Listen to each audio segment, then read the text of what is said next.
Hello, good day.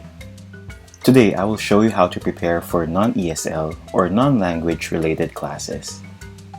Non-ESL classes are usually offered in a once-a-week basis, and most of the time a Saturday. This is because they are extracurricular activities and mostly done to encourage a student to learn something new. Today I will be showing you a lesson plan I made for a multimedia class student. We always have to create a lesson plan because we do not have books for it. Unlike ESL, it doesn't follow a certain flow. You have to decide what the student should learn on that day. So we can make a PDF or a PowerPoint presentation that are easy to understand to make the student know what he or she is going to do in class. So if the class is for, let's say, 2 hours with break in between, we have to state how long it will take for the student to finish the activity. In this example, we are stating that the first hour will be Photoshop and art challenge, and it will take around 15 minutes. So for this activity, I will be teaching the student how to draw a bucket hat like this one. So you can ask the student questions on what they know about a bucket hat and why is it important in their drawing and so on. Okay.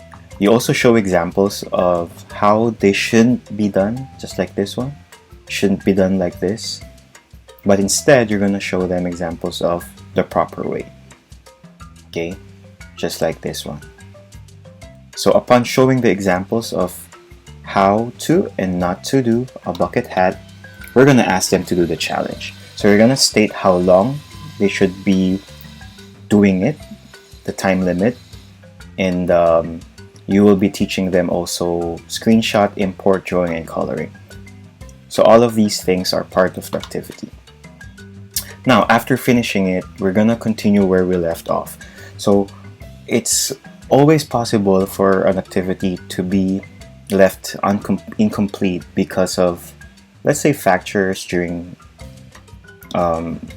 like computer errors, or maybe the time the student is taking to draw.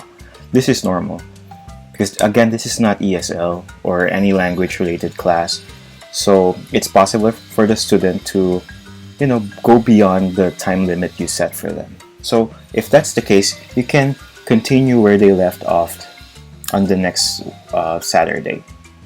So last week the student actually did something like this, and the student was able to create an outline and some coloring, but I will give my student 30 minutes to continue this, and then we're going to learn layer separation, coloring, blending, background, and rendering. So perhaps we're going to add a background, we're going to add a hat, which is what the students learned earlier, and then background rendering as well.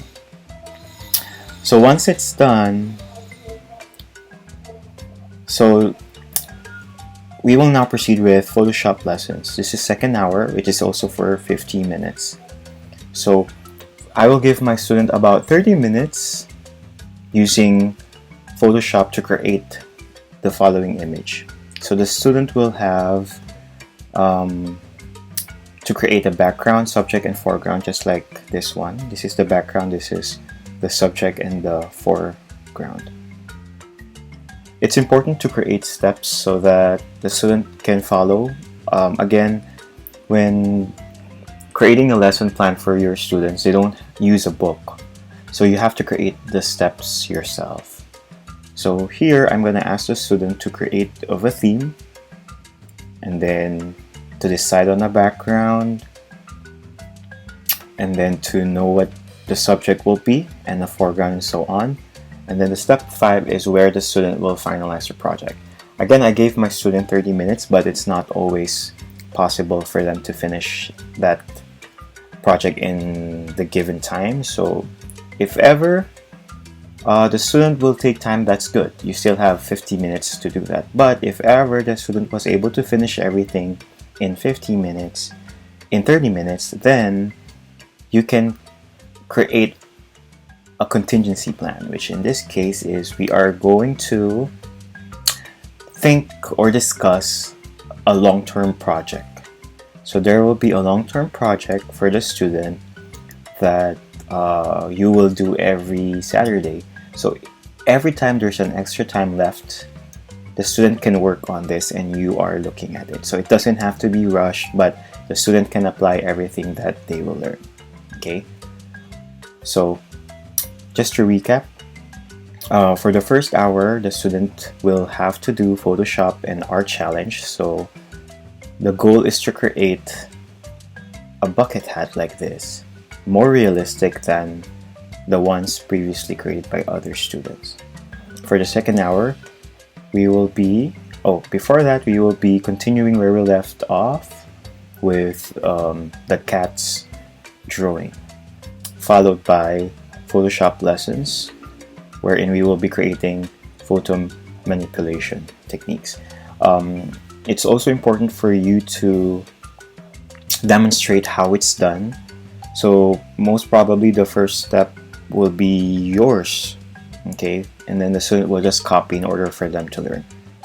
So there you have it. Don't forget to ask the student some questions after that and set expectations.